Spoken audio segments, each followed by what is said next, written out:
anime cyberpunk style meets skirmish combat in Infinity. Experience 8 high-tech factions and fight to control the human sphere at the Infinity Hub on beastsofwar.com. Keep your blaster handy, the West is a dangerous place. Fight to survive as men turn to monsters and the dead rise on the Wild West Exodus Hub at beastsofwar.com.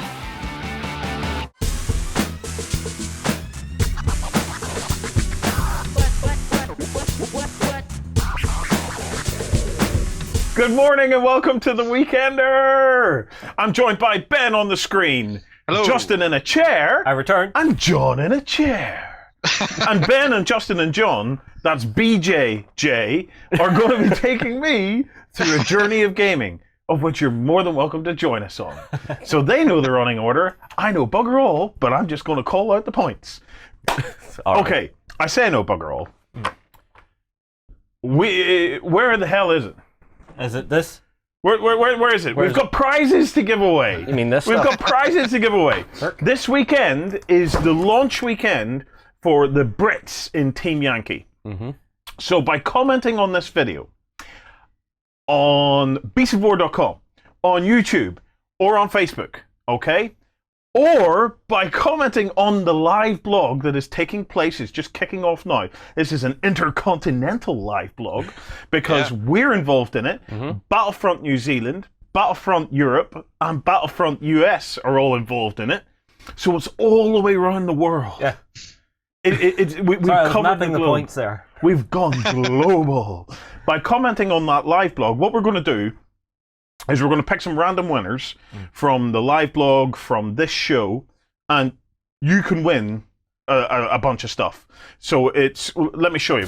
Start throwing what we've got. Okay, Right, I'm so gonna move this out we've way. got the Bannon Boys set. We've got rule books. We've got the Tankaboy companies. We have Heinz to give away.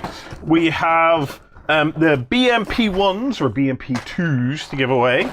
We have infantry. Basically, there's a ton of stuff. So what we're going to have is we're going to have a bunch of prizes all over the weekend. So you and a mate can get involved and get stuck into Team Yankee. Yep. So make sure you take a second to comment on the video and tell us something cool. And you might win something. He's in a throwy mood today. I'm in a bit of a throwing mood this morning. I can't throw that, it's too heavy. Okay, so enjoy the Team Yankee stuff. We're going to come back to Team Yankee in just a minute. The other thing that I've got to let you know is that Reroll Issue 2, so Reroll is the new Beasts of War magazine. It was all experimental, but now it's really good. Anyway, it's out. We can actually show you that this week, so we can have a quick flick through. So this is issue 2. I want to flick through to some of my favorite bits. So, well, you're going to flick through all of it. Actually, if we touch this thing at the bottom here, Justin, right, we can actually flick through right to the very bits we want to see. So some of the highlights in it is we have a new article series called Tactics Tome, where we're discussing the tactics of wargaming.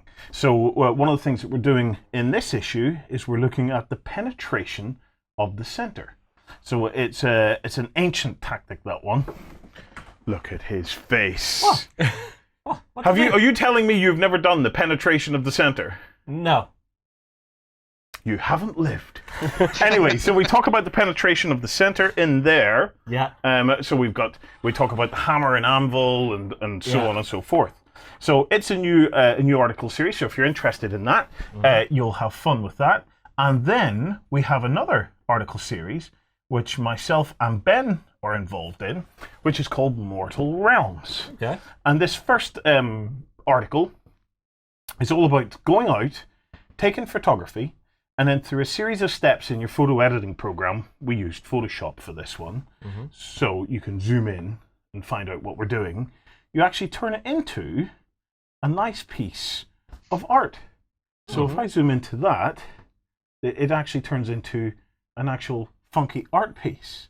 And the reason for that was, and myself and Ben concluded this, when you're creating your own kind of worlds and things like that, it's nice to be able to have a little bit of the spit and polish that the games have. so that when you're sitting down with your gaming group or whatever, and you're handing out the packs or whatever it is on it, it can look like a proper game. So that series is all about things that that we can do together to create cooler, better, more professional looking imaginary worlds. Cool. Yeah. So other than that, there's John's painting tutorial is in there as well. So there's lovely John. He's all smiley. So and this is the painting tutorial. Now the thing about reroll is remember that you can actually zoom in. It's all in really beautiful high resolution. So you can actually zoom in to all of the bits. So whenever you're looking at some of John's techniques a little bit later in this, you can actually get right in And see all my flaws. and see all of your flaws. But it's not only that; you actually get to see lots of detail and stuff. And then, of course, then the crowning page, the bit that we're most proud of, right at the very end, is Justin. Oh, we're still. Is this just going to be? Yeah, well, we're thinking, Justin, of just sticking you into the ass end of the magazine every month. So, So you can be the butt of everyone's jokes. Ow. Shot fired. Shot fired. Anyway, Reroll is available now. That's issue 2. If you come on over to beasts4.com, you'll see little notifications and stuff like that, or little ads for Reroll. Come along. It's free for all of our backstagers, but guess what? We have a 7-day free trial. So what you can do is you could hop in, take the 7-day free trial, and download your copy of Reroll.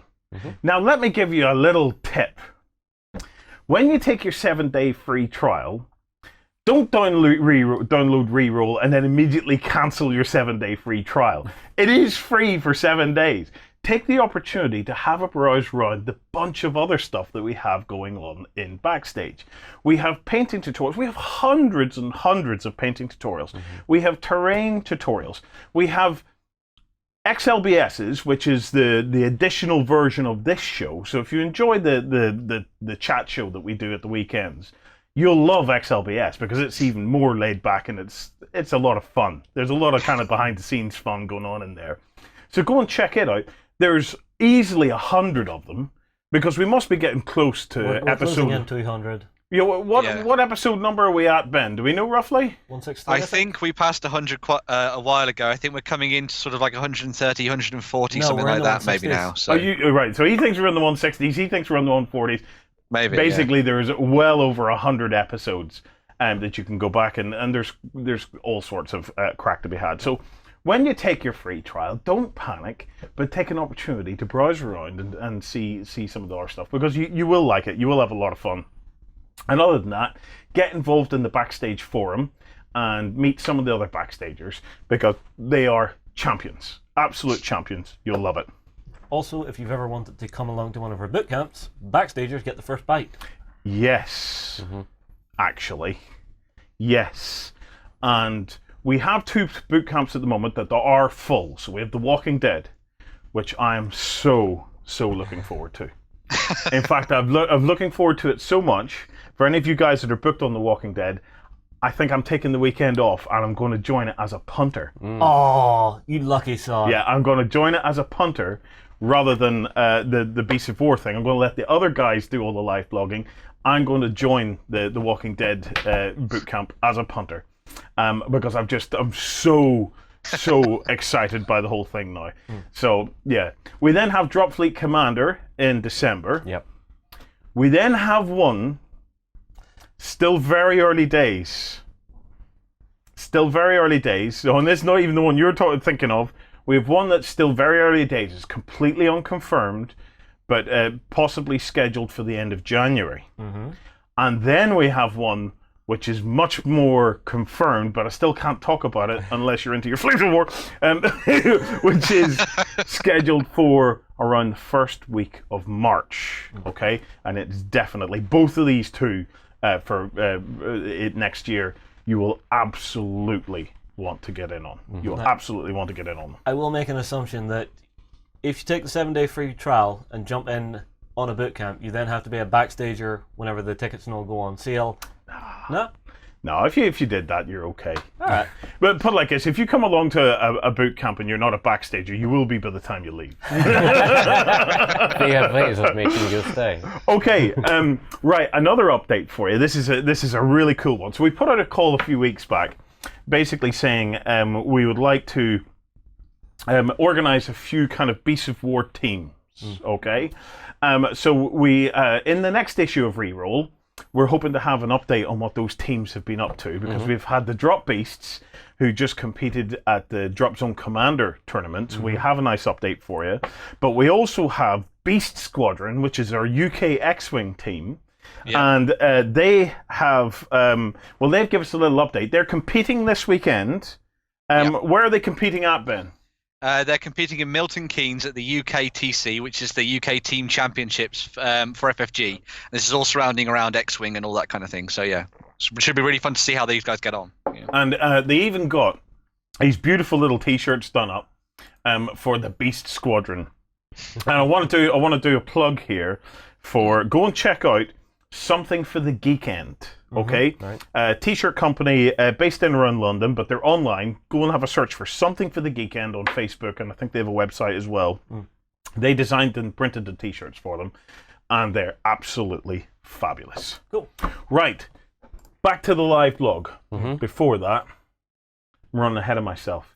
If you would like to create a Beast of War team for a game like War Machine or something like that, drop myself a private message or get in contact with us using the contact form and let us know where in the world you are, what you'd like to do, and then we have a little project tool, a little communications tool that we use behind the scene with our teams to try and help coordinate, and we'll have more and more stuff going on with them. So if you fancy having a Beast of War team where you are to go and compete in some cool games and feed back to us on what you're doing, please do.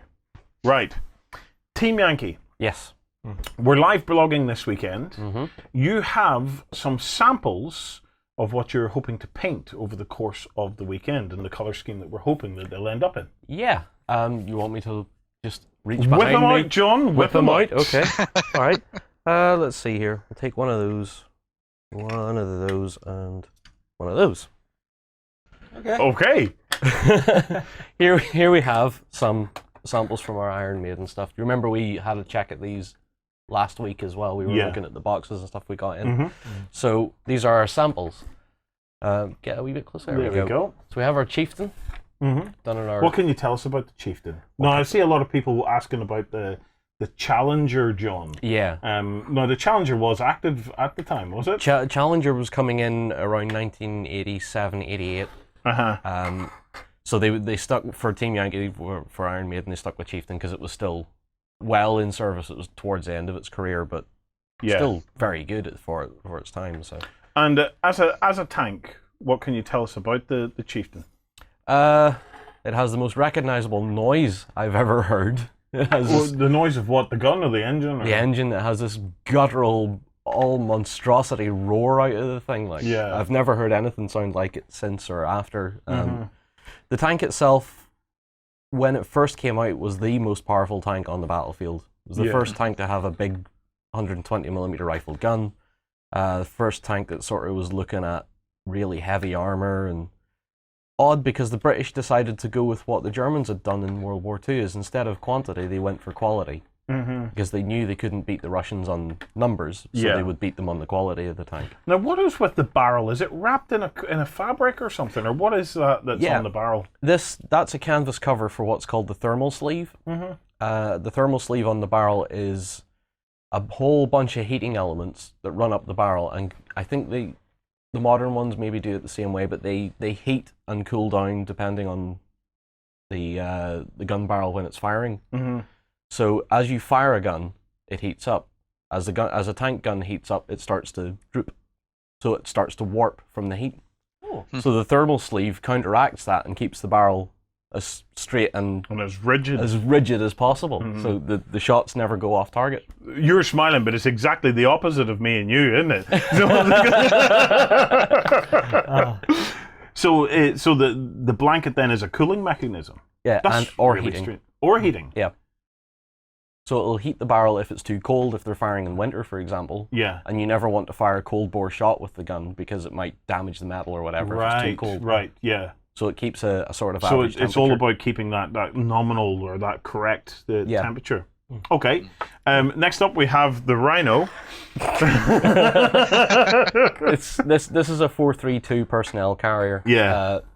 The ubiquitous little British transport vehicle. I love it. Yep. Love it. It's so Rhino. It is cool, isn't it? It's so Rhino that Games Workshop based their big Rhino off one of these. Did they really? So they bought a 432 and then they got a company to build a big metal set of stuff over it to make it look like a Rhino. That's cool. Yep. And is it a troop transport then, John? Yeah? They can be several different things in the game. So this one, for example, he's going to be a forward observer. Yeah.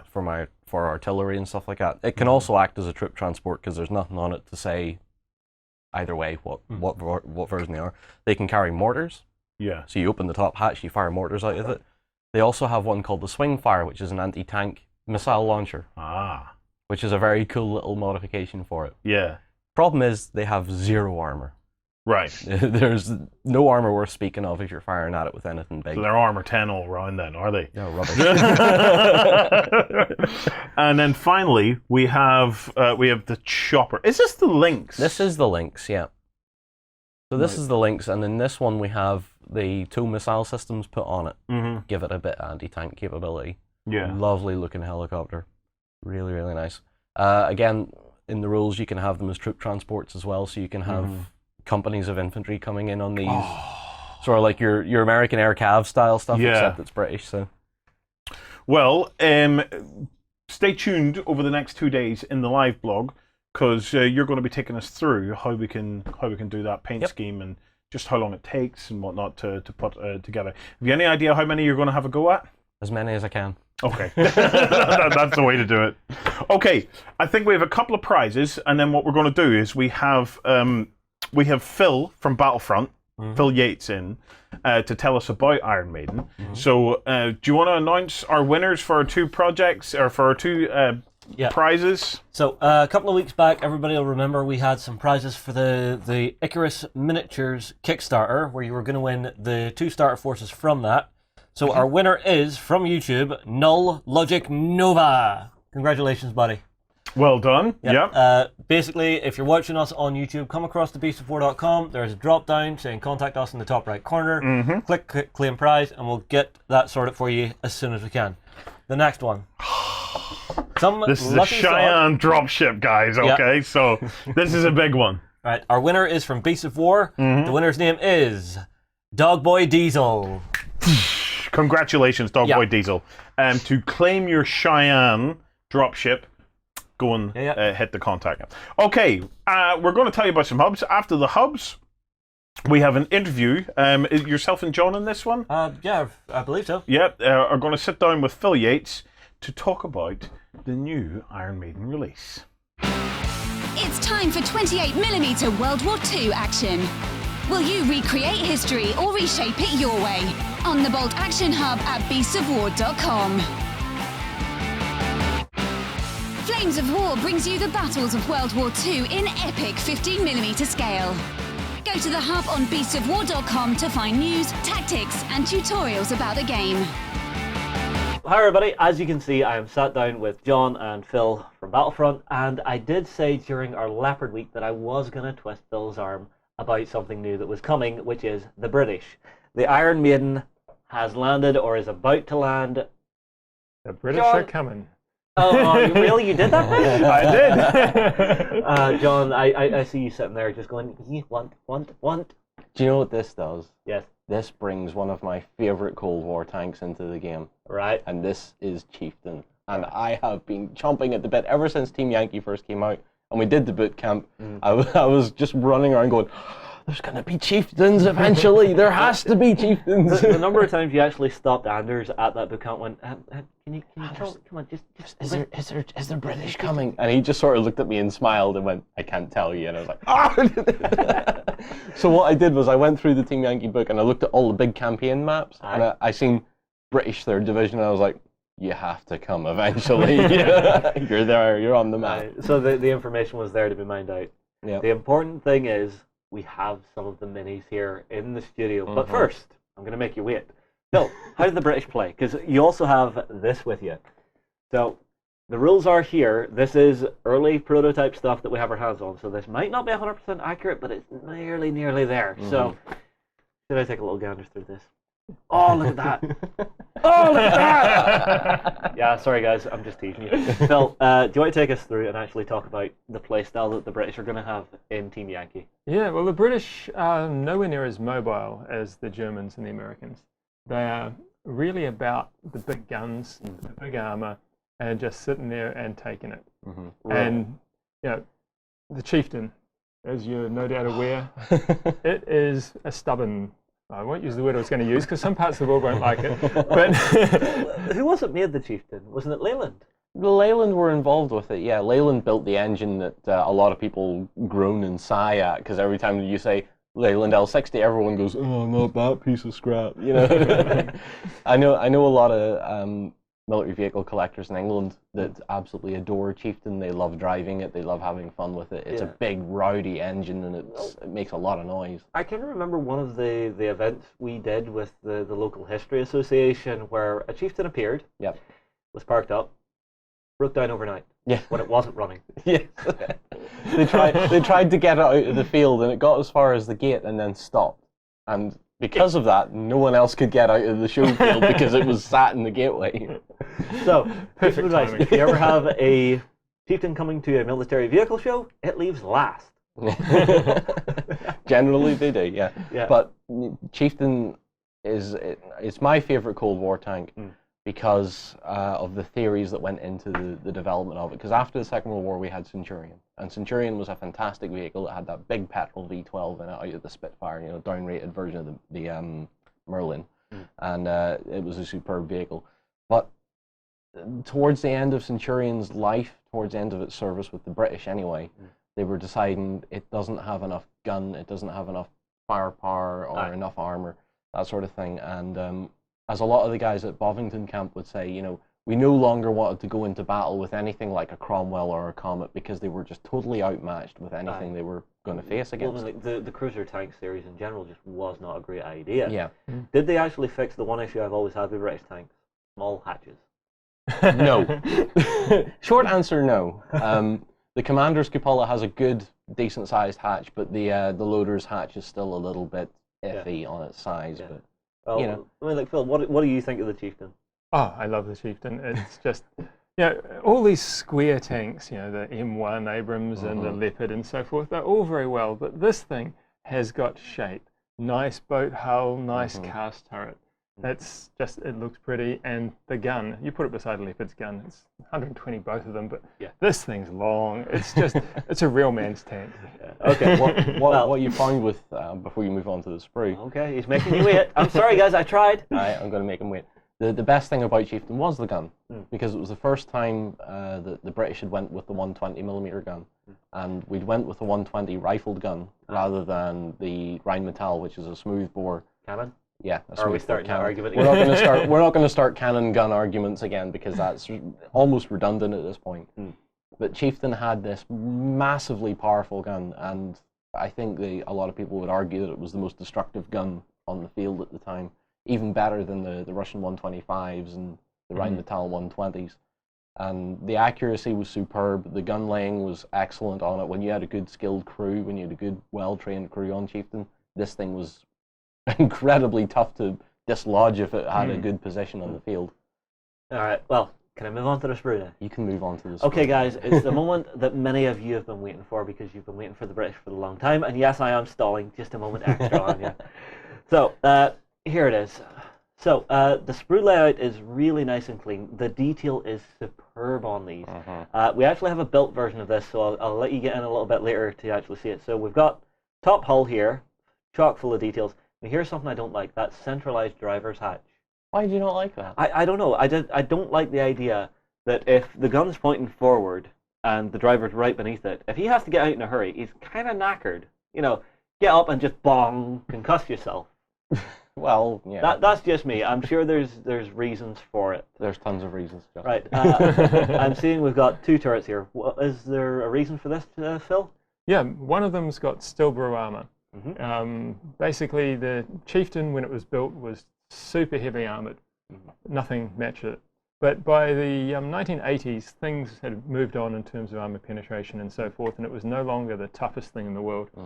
So they just stuck another 6 inches of steel on the front.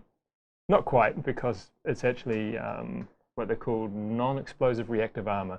There's something clever in that 6 inches, but nobody's actually revealed exactly how it works. So we're still waiting for this to be declassified. The only photos of it are ones that have been shot up on ranges and so forth. Right. And you can see inside it somewhat, but yeah, tank armor is still often classified, even though the tank's no longer in service for some strange reason. Well, it's one of those things. A lot of this stuff, now that we're moving into the more modern era, some of it will be more classified. So I mean, like you see some of the model kit companies, they'll actually come out with a scale model of a Challenger 2. Now they can do the externals of the armor because they can figure out what shape and size everything is. But on the internal stuff, if that's still classified, they can't make that because they can't get in to actually see it. Yeah. Or if they have, they're not allowed to. Yeah. Exactly, because once you know sort of the depth of the actual armor plate, you can sort of figure out, okay, what would you fit in that to actually get? What materials best fit this thickness to actually figure make out that what armor package. There's some great debates on some of the forums of exactly what is behind all of this armor and so forth on the modern stuff. All right, well, moving along with the sprue, we then have lower hull and the bottom of the turret. We have the side skirts. You have that big long gun. It's absolutely huge. Now you have 2 machine guns here. Can this mount 2 machine guns on the top of the tank? Or is this just it's a all right? Break one. You've This still is got one something left. I like.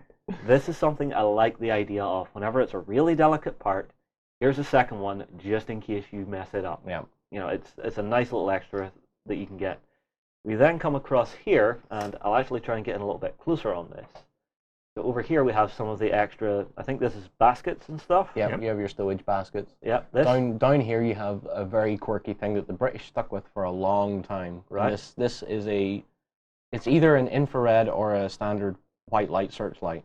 Okay, with a little door on it. Yeah, so the searchlights of the time, I believe they used a 3 million or 6 million candle power searchlight in these things. Okay. This was for night action, and it didn't work because when you switched the light off, the element glowed for another 5 minutes after you switched the light off. So they had to put a door on it to shut the light off. Okay, I see. So moving further across, I assume we just have 2 of the hatches. Yep, we have your commander's cupola in open and closed hatch. Yep. A couple of jerry cans, the little peg for the turret. Yep. We then have this, a little wooden box. This. That is the back of the turret plate. That's the back of the plate where the NBC kit is for the Chieftain. It's all mounted on the back of the turret. The last bit that I didn't show everybody was the actual rear of the main hull. Yep. Which again is just chock full of detail.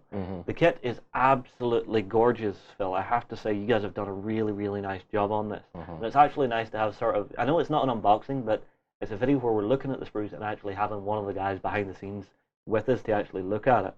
So I am Phil has become my new best friend today. Are you going to Facebook stalking? A little bit, yeah.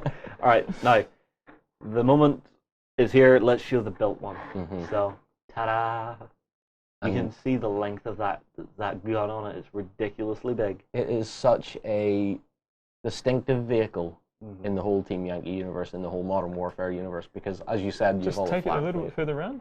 You can see just in here and on this side as well. Yeah. Just the thickness of that extra armor plate they stuck on the front. Hi. You see, it's actually really cool because you can actually see here's where you've got that little light pod as well. Yep. And then your stowage and stuff in around it. And then if you look on the engine deck, you can really see the amount of detail you guys have actually worked in and around this to actually, you know, whenever someone goes to paint this up, it's going to be beautiful. You know, I am incredibly impressed if I can get this turret back on. Okay. So I go to lift it and it just falls into place. Okay, perfect. Well designed.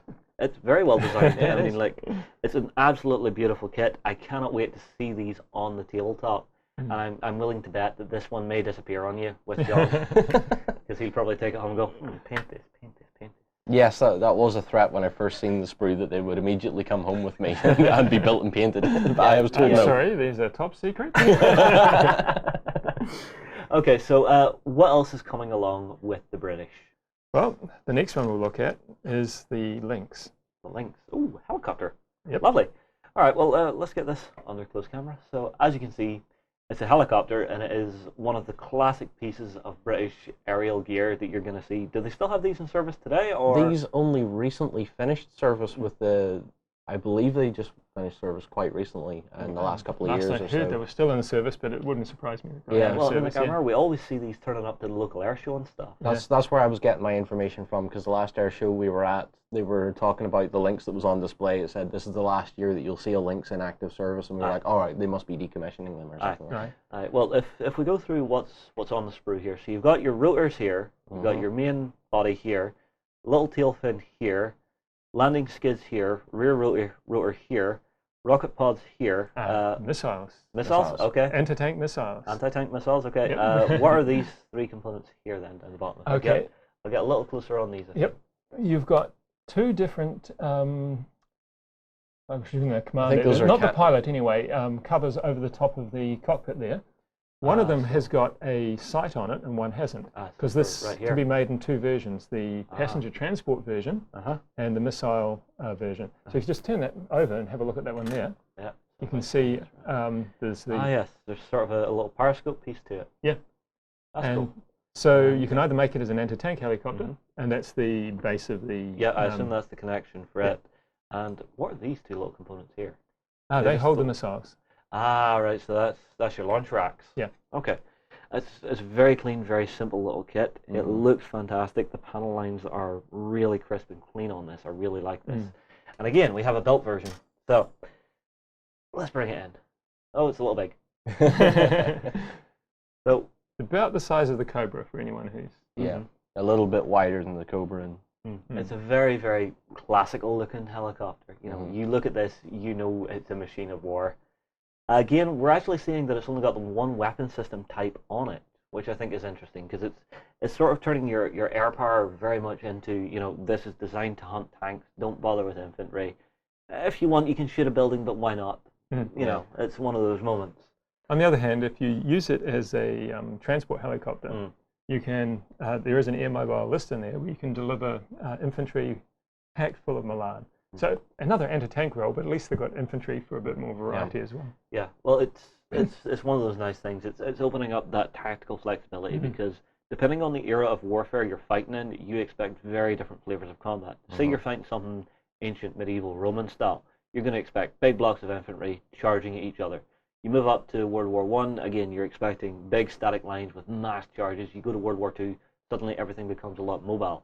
And whenever you hit, you know, the actual Cold War going hot, you would imagine a lot of those tactics would continue over, but some of it would advance and move on. So it's going to be interesting to see how that actually plays out on the tabletop to bring this tabletop war game into that era of warfare. It brings up something that I wanted to highlight at some point, is that the amount of anti-tank you see in Team Yankee really shows how much every country feared its enemy's tank force.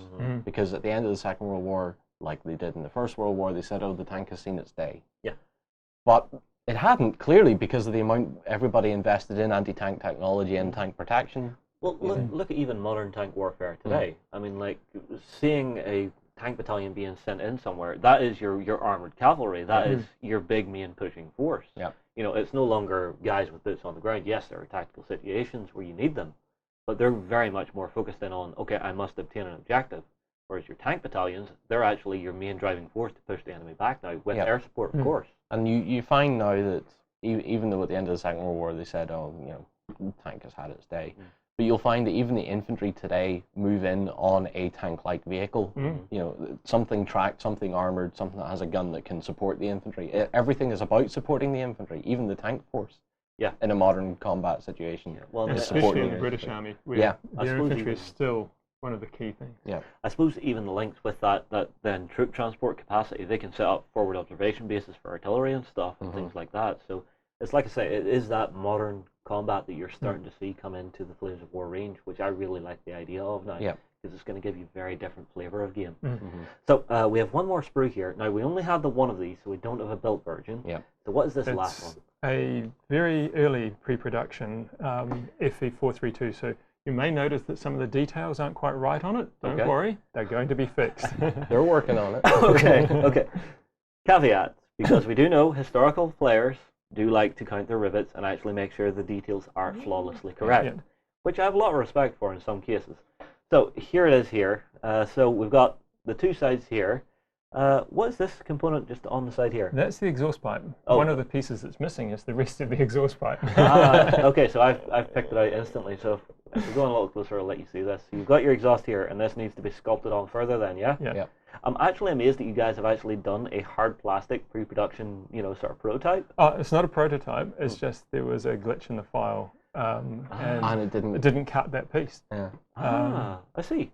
So it's just a matter It of. amazed me as well. I didn't know how you could possibly end up with that result. But no, they'll just go back and cut the extra piece into the mold. You see, it's good that you can do that. Yeah. If it was You don't something have to start extra, all again. if it was something that was extra that ended up in it, you might have had more of an issue. They apparently just put some welding into Really? it and then recut it again. Oh, fair enough. So yeah, you can both. It's easier to add more plastic, but you can take plastic away if you have to. I never thought you would be fit to do that with a steel mold. Yeah. No, it's Yeah. very interesting. So there's one for the comments, guys. I'm also going to point out as a Rivet counter that exhaust means it's a Mark II, So which is the diesel engine version of the 432. okay. So we've got the other side here, of course. We then have this. Is this a top hatch or something? Yep. We then have the upper hull. Yep. We have these, which I assume are some form of side skirts. Yep. We then move along here. I have no idea what this component is. That's to stop the guided missile wires from getting tangled and stuff. So it's a guide for the guided missile wire. Yes. Okay. Because this is, you're saying it could be built as a swing fire. Yep. And swing fire is wire guided anti-tank missile, and the one problem with wire guided anti-tank missile is that it's wire guided. Yeah. So you have wires drip over your vehicle after as it fires. it's dragging across the vehicle, you get caught on something, snap. Aye. Oops. Now we've lost that missile and it's away over there somewhere. Suddenly it's missed the target by a mile. Yeah. All right. So moving further along the sprue here, what do we have here? Is this radio kit? I'm thinking a little antenna piece. No, it's a periscope. Oh, okay. Again for swing fire. All right. We then have two hatches here. Yep. Again, we have two machine guns that are designed to go onto it. We then have a mortar, which it's always nice to actually say, let's make a mobile mortar carrier here. Yeah.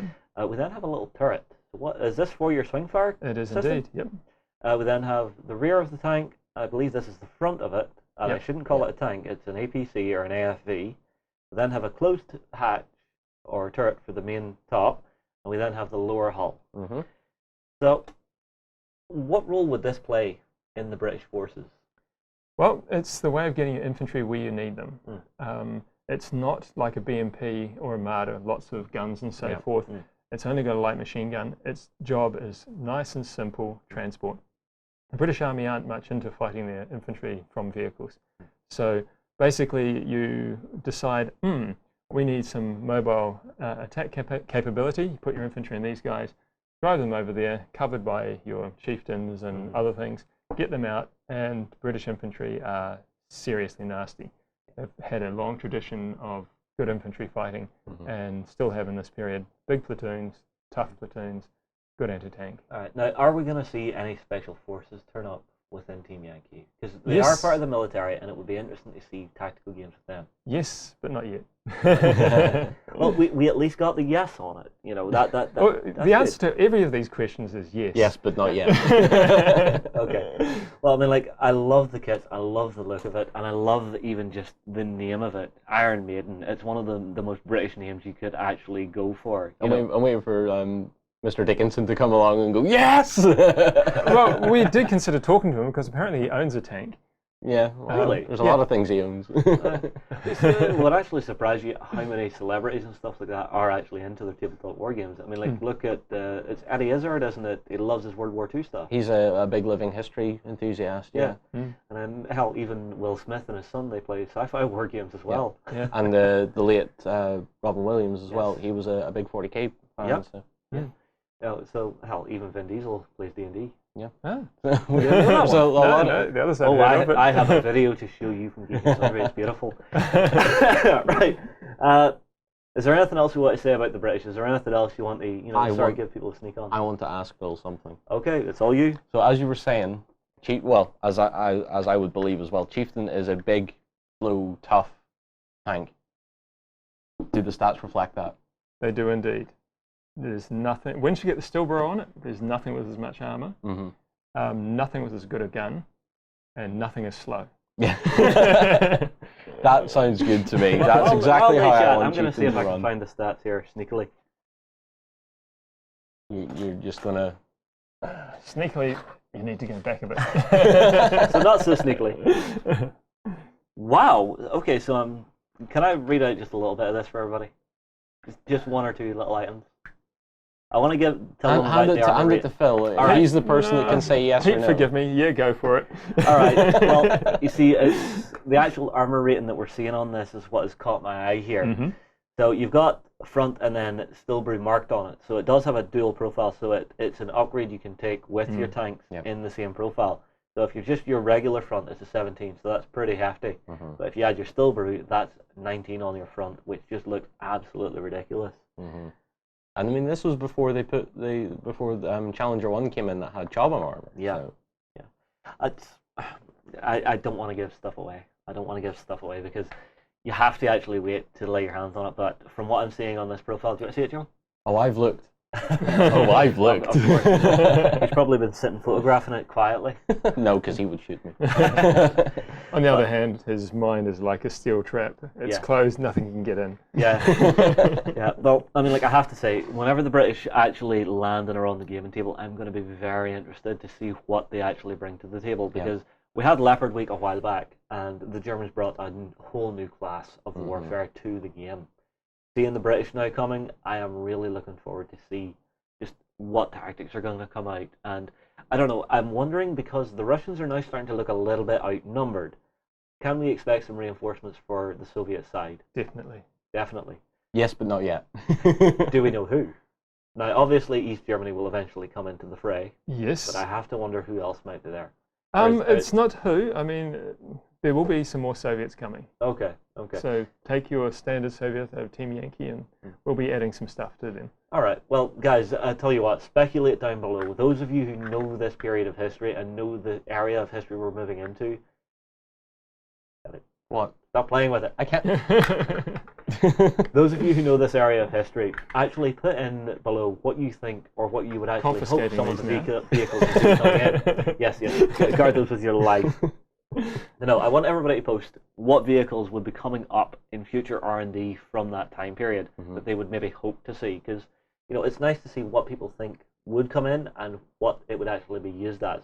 Not to mention that, with it being a war zone now, the prototyping is going to be a lot more rapid, as we said in previous videos during Leopard Week. So it'll be interesting to see how the technology evolves now that the Cold War has gone hot. Right, tell you what, guys, we'll move on here. Hopefully you enjoyed having a look at Iron Maiden with us. We will see you in the next video. Humanity has been driven from Earth, but now it's time to take it back. Join the Reconquest and fight the Scourge on the Drop Zone Commander Hub at beastsofwar.com. In a world controlled by massive corporations, a steady aim and split-second decisions are needed for your Megacon to complete its goals. Begin your missions at the Mercs Hub on beastsofwar.com. So if you fancy to get your fill of Iron Maiden, get stuck into the live blog this weekend. It should be a lot of fun, wherever you are in the world. Okay, time for some news. Now, Justin, you want to kick us off news-wise this week? There's a bit of news that came in from our buddies over at MicroArt Studio. So they're running a bit of a competition on their Facebook group, their official discussion group, right? Yep. So for every 100 people who join, they are giving away a starter set for Volsung. Awesome. Link is in the description below on beastsofwar.com. Okay, so if you fancy giving them a chance of winning that, head on over. Although I do like the image they made for this. Right? Check it out. Oh, very nice. Right. Okay, Ben, we have another giant from Gale Force 9 to have a look at. We do, yeah. So these guys have been working on some more stuff for the Collector's Series, and the next big giant that's going to be coming your way, maybe the next couple of weeks, is the Fire Giant Lord that you can see here. Now, this is a pretty awesome one. I think a couple of you might remember that, a couple of weekenders ago, we looked at giants and the different giant races and things, so you can go and look that up. But the Fire Giants, for those that sort of want a little bit of a cliff notes for it, are sort of the quick-tempered and the dangerous ones. They love fighting and stuff like that. So this will be a really great guy to set your heroes against as a boss at the end of a dungeon. There's no diplomacy here, no trying to get your way out of it with a persuasion check. You're going to have to fight this guy, and the model is looking fantastic as well. So. Now, fire dragons, they're not the biggest of the dragons. Fire giants are not the biggest of the giants by any stretch of the Fire imagination, giants, are they? Yeah, fire giants sort of like somewhere in the middle a little bit. The biggest ones are the storm giants and the cloud giants. They're the big guys. But yeah, they make up for their sort of smaller, diminutive size, I guess you'd say in giant terms, by being very angry all the time, basically. So. Hang on, man. I figured out what Ben's done here. What? Ben, is this a dwarven giant? Effectively, in a way, it's a dwarven giant. The yeah, world's I guess. tallest angry dwarf, then, isn't it, really? Who likes to use the diplomacy of the hammer? Yep. Exactly, yeah. I'm really liking where they're going with these dragons.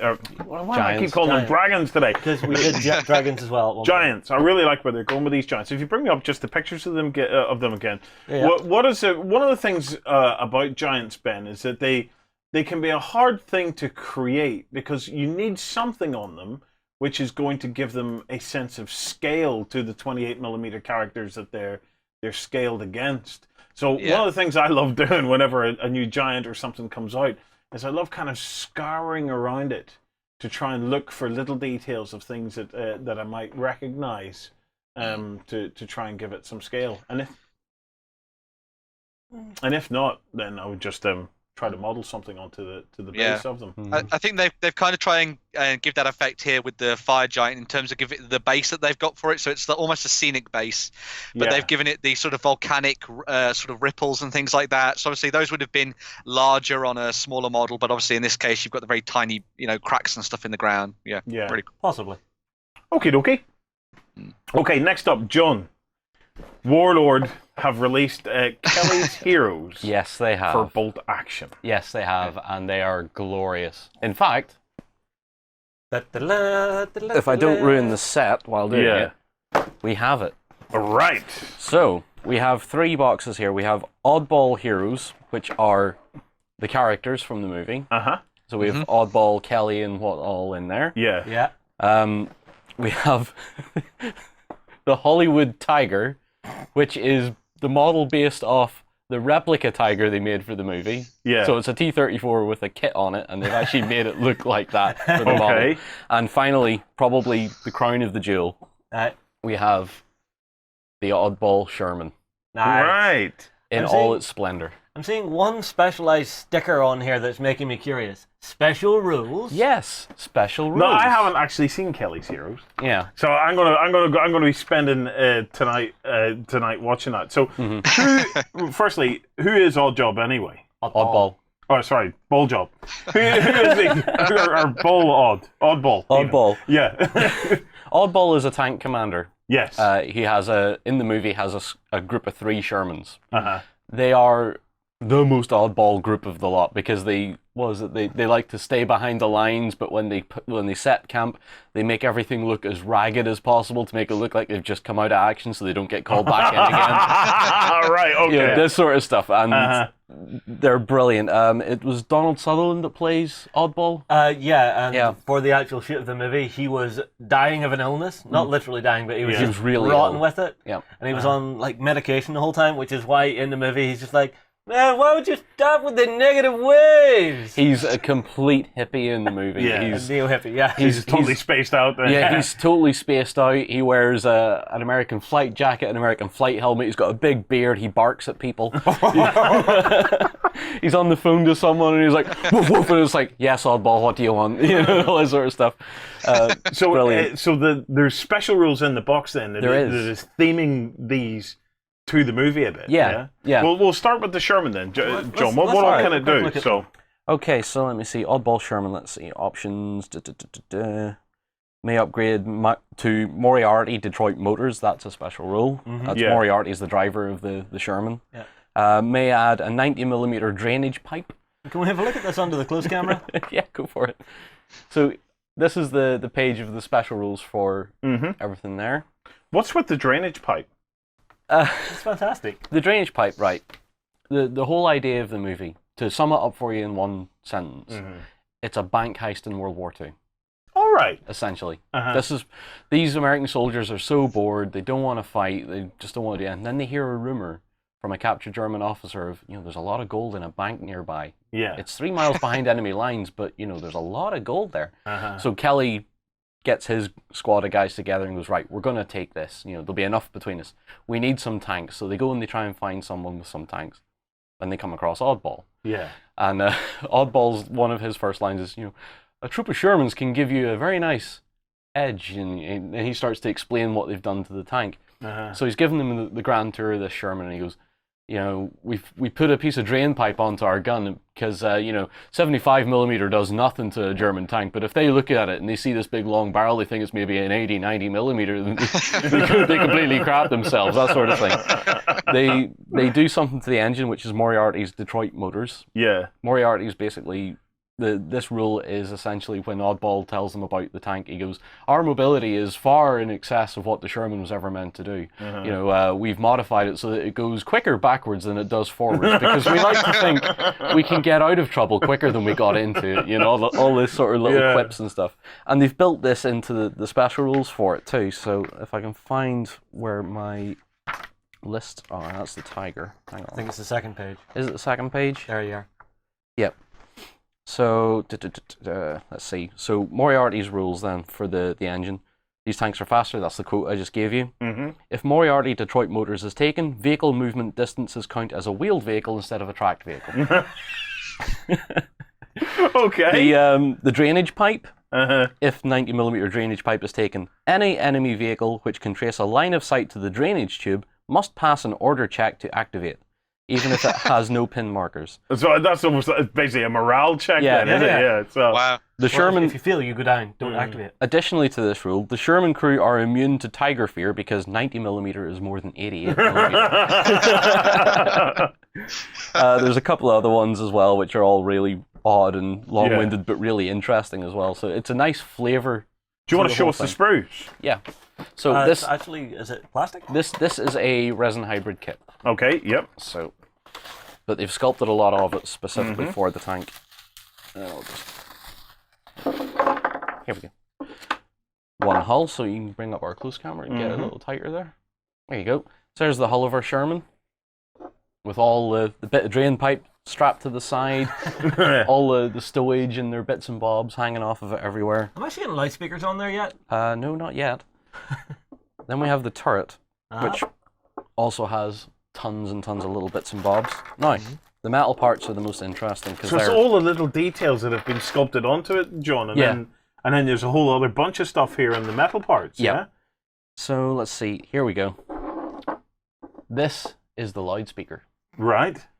This is, as Oddball says, we like to play music really loud when we go into battle. It calms us down. And there's a brilliant scene in the movie where they charge a railway station and they're playing Work Along the Railroad as they're driving through shooting Germans and everything. It's so parody, it's brilliant. Okay. So there's tons of other bits and bobs there, oil cans and little lanterns and stuff. We then have the crew. So we have, let's see here. Who do we have?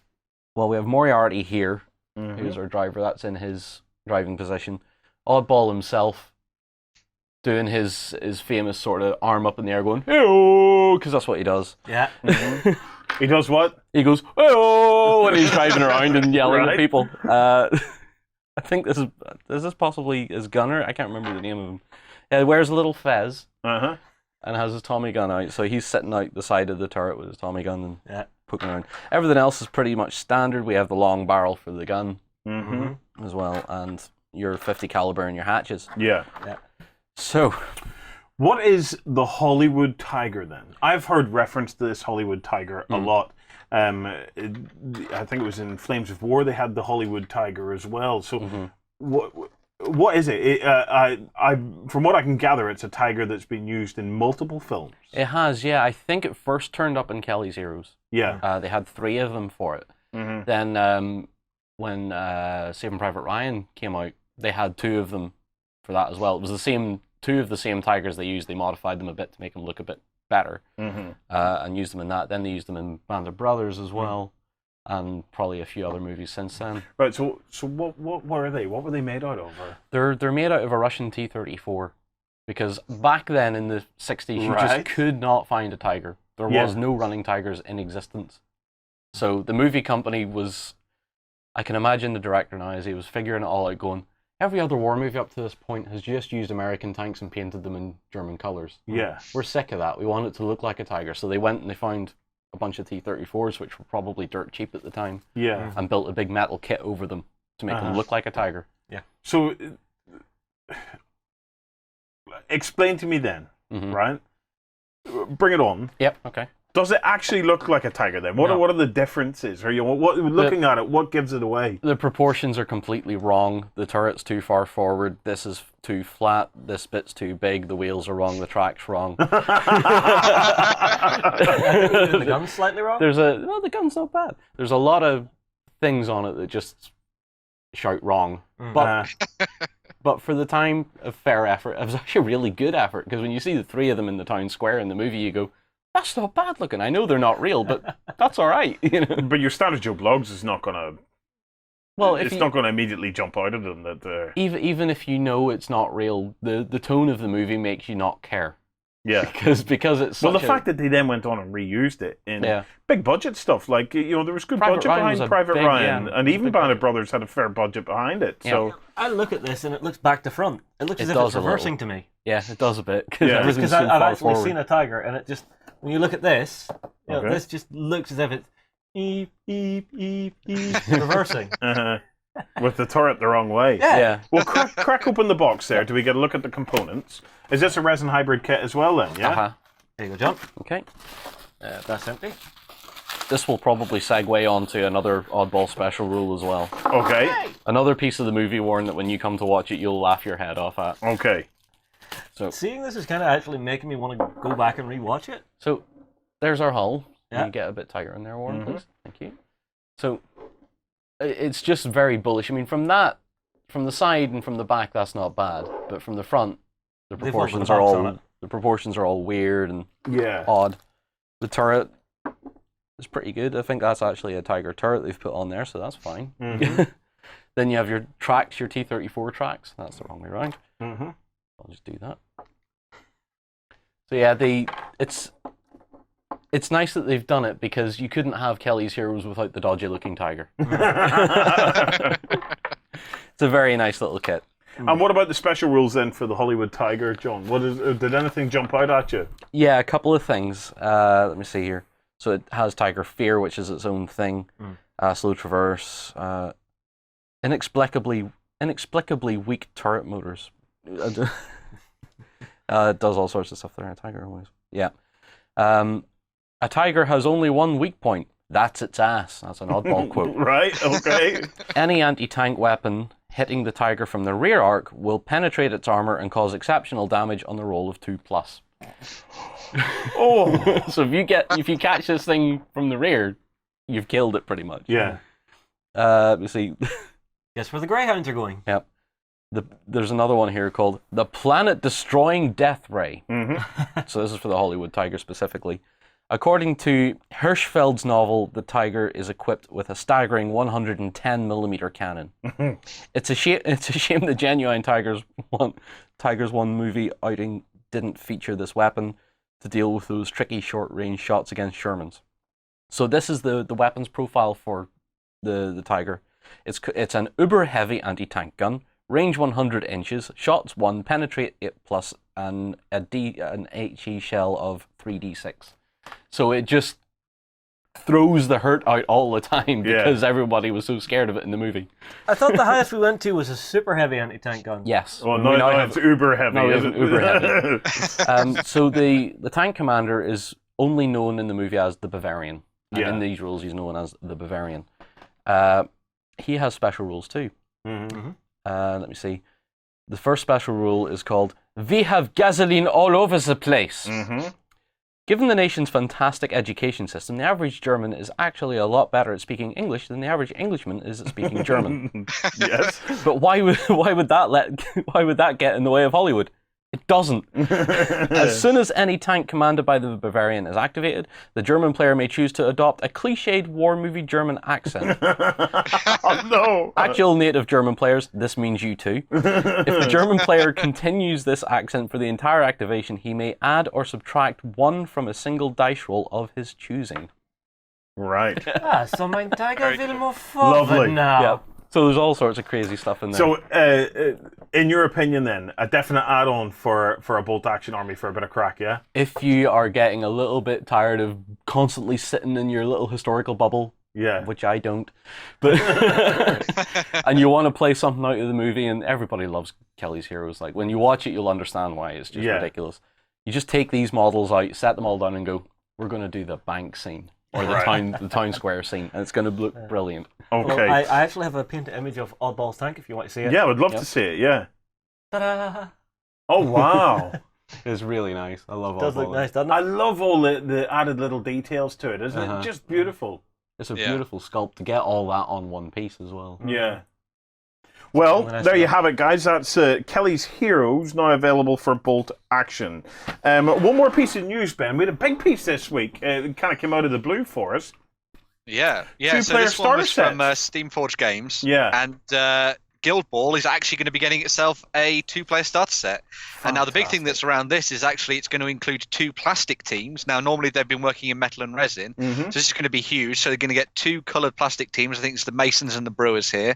You're also going to get all the tokens, templates, rules, and all sorts of other things as well that get bunched into this as well. So it's effectively going to be like a one-stop place to start playing Guild Ball, really. So this should be really good for people who have been sort of like on the edge and sort of tipping over into this, I think. Yeah, should be really good. Yeah. Now, I've been watching the comments on this, and a lot of our existing Guild Ball players are looking at this going, I think I'm going to get this as well. There's I was people, just thinking that. you know, it's, already there's have people the that have Masons Guild. these teams, and they're Yeah. still thinking of getting it just for another kind of more portable set of teams. Yeah. Guild Ball is on fire, and I will I'm say so It really glad is. to see Yeah. this. So The team choice for it's interesting. I would have expected to see Butchers versus Fishermen, you know, one of the original factions, not some of the later ones that have came out. So it's nice to see them pick 2 different teams. But it's You nice expect. to see the Masons in there as well as the Brewers, because you get the polar opposites here, because the Brewers, you want to paint them sort of very as they are in the model, you know, whatever it is, there's plenty of detail to work on, but the Masons wear very plain uniforms, so you get to play with certain bits of, you know, painting a bit more. Yeah, so you can actually do some work on the cloth and stuff like that. Yeah, I want to get this. and the board itself looks lovely. It does, yeah.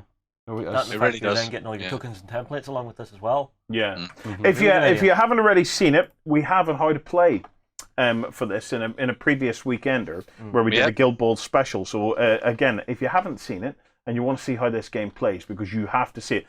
Obviously, a lot of people are going to be talking about Blood Bowl. This is an entirely different kettle of fish to Blood Bowl. Yeah. Blood Bowl Yeah. is your fairly, well, I was going to say a fairly bog standard board game. This is a proper skirmish game in the same vein as Malifaux and War Machine. So if you're looking at this, thinking in your mind you kind of know what this is, believe me, you don't. It's one of the most beautifully executed, beautifully balanced, cinematic skirmish games out there. The way the ball kind of bounces around, So what you all call the it different a characters. sports and stuff. skirmish game. Yeah, it's wonderfully executed. So do yourself a favor and go and check out the how to play, because it's well worth a watch, just so as you can see how wonderfully executed this game is as a set of rules. Okay, last piece of news. Dropfleet Commander is now shipping. Yes. So Justin has had an opportunity to sit down with Dave from Hawk War Games. Yeah, well, we've had Dave in all week filming tons and tons of stuff. But the first thing Dave wanted to do was actually give everybody a bit of a State of the Nation chat, bit of a look at the rulebook, and a look at Drop Zone Commander Reconquest Phase 2. So we'll be right back after these hubs. Fight for the Iron Kingdoms as a warcaster. Take control of the mighty jacks, arcane devices, and dark sorceries to bring the fight to the War Machine Hub on beastsofwar.com. Venture into the dangerous dungeons of myth as a mighty hero and stand against the darkness. Visit the Myth Hub on beastsofwar.com and begin your story. Everybody, as you can see, I am joined by Dave from Hawk War Games, and Hi. it's, as you can see on the table, Dropfleet. Oh, it's beautiful. So, Dave, we've got you in the studio this week doing a ton of filming, but the first thing you want to cover is sort of a state of the nation chat for Dropfleet. So, what's going on? Yeah, so we are now shipping Kickstarter orders. We've been shipping for about a week by the time this goes out, and obviously we're continuing shipping from this point on. It's turning out, obviously, to be a major logistical exercise. That's not exactly a surprise to anybody. It's 4,000 orders. Yeah, I mean, like, I can only imagine how much stuff that is. I mean, like, 4,000 plus rulebooks. I mean, how much does that weigh? It's more than 4,000 rulebooks because it's a big run. It's many tons. I think it's like 6 tons of rulebooks or something. Wow. It's a lot. It's a lot of rulebooks. It's a lot of everything, really. It's about 155 pallets of stock. Our warehouse isn't really set up to deal with 155 pallets of stock long term. Yeah. So just moving around it is a thing. Right. So I'm guessing people are clambering over the top, going, "Where do we put the 2-player starter box?" Oh, right at the back. Yeah. No. I mean, it's they're all. The first thing that is kind of most important to say is all the packers are working their guts out at the moment, and we're all doing what we can. I know I'm here filming this, but this is for the community and everybody to A, know what's going on, and B, so people can actually see the product, who hasn't seen it yet, which is important for, growth of the game in the future. So, I mean, they're all working as hard as they possibly can. There's no reason, obviously, for us to sit on product. So we're getting it out ASAP, really. Yeah. We're diverting more resources of the team into increasing the packing speed. Right. Because we set up all of this. I mean, we've been packing for many months because you can pre-pack certain things, but things like boxes, the rulebook came very late in our ordering schedule, later than we'd planned, and you can't pack any 2 players without rulebooks because every single 2 player has a full rulebook in it. Yeah. So that started a little later than planned. A few other print items that got there very late that are, in a way, trivial, but also essential because you can't pack certain things without them. Yeah, well, the last thing you want to do is go through and do the job twice. Because let's say you went through, packed every single 2-player starter box, right? You then need to open up every last one of those 2-player starter boxes again to drop in any of your paper assets that are missing. Yeah, because the paper assets are all shrink wrapped in one bundle in the 2 players. So you could collate some of that beforehand, but I mean, it's in all fairness, I'm not involved in the packing logistical side. Other members of the team are. So I wouldn't want to kind of second guess them on some of it. They are doing their very best and have been for a long time. So that's in course since we didn't know what our daily rate would be until we actually did it. Yeah. So at the moment it's turning out to be slightly lower than we wanted it to be. Being entirely honest about it. As a result, we're moving some resources around to improve the speed. So. For one, we're putting off the waves 2, 3, and 4 of the retail release by 2 weeks. Okay. Reason for that is that wave 2 contains battleships, and some of the people who cast battleships are also packing things. So their time is being reallocated to Kickstarter. Yeah, so the company's starting to flex to actually deal with it. It is, yeah, and we're diverting more people from the central office because we have 2 locations, one in London, one in Birmingham. Yeah. And all the packing and dispatch is done from Birmingham, so we're sending people up from London to Birmingham to assist the Birmingham guys on the packing. Yeah. So that's happening as soon as we can possibly get it organised. Yeah. We're doing other things like the wave 1, the actual launch wave is happening on time. Yeah. The reason for that is the Kickstarter is 4,000 orders. The launch wave is essentially 11 big orders from the distributors. So it's not quite the same. It's a completely different kind of logistical channel for one. Yeah. It's also very important for those retailers to get their launch products because they've all planned events. We have to plan all of this months in advance, and we hadn't planned to be as late as we were with the rulebook, and we had planned to be packing orders somewhat faster than we are. So it's a question. It's not a perfect situation, I know, and I know that some people are going to be upset by this, but ultimately we're doing our best to try and keep everybody happy as much as we can, and we are human beings and we're doing our best. Yeah, well, that's kind of the other thing is Kickstarter isn't just to get Kickstarter backers their stuff. It's to create something, a living, breathing game. So actually getting stuff to retail on a certain date. You've made a commitment to those companies. Yes, you've made a commitment to your Kickstarter backers, and yes, they will get their stuff. But I mean, like, it's not as if you're going to sit on it and go, "Oh no, I'm going to divert this portion of Kickstarter backer stuff to a retailer." Oh you no, have stuff no, for everything. because we've all the actual production of the actual stock, the boxes, all of that stuff, except for battleships because they're being cast when possible, really.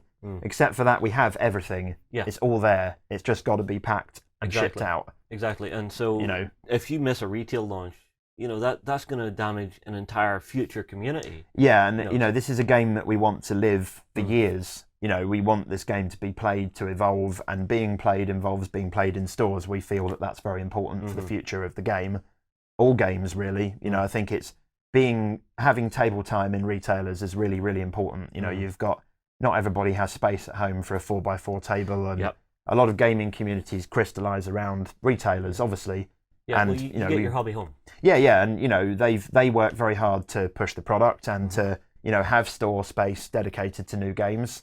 And we want Dropfleet to get the table time it deserves in those places. So it's important not to let them down. And Kickstarter is obviously fantastic for getting the product into existence, and it's done that. And the next stage is to actually get the whole industry itself to get behind the game. Yeah. And that's part of, not screwing retailers on certain things. Yeah. We have to look after them as well. That's one of the reasons why the battleships weren't on the Kickstarter, because it's a really nice thing for retail, and it's a cool thing to grow the game in future once the starting stuff is there. So, we're trying to look after both ends of things rather than just go down the whole direct route. Shaft one side in favor of the other. It's nice to see that you're flexing and working around it. I mean, like, pushing the other retail launch stuff is a very good move, I would say. Yes, you would like it to be in people's hands sooner, but it gives a chance for people to bet into the world to begin with, I would think. Yeah, it is. Yeah. I mean, we've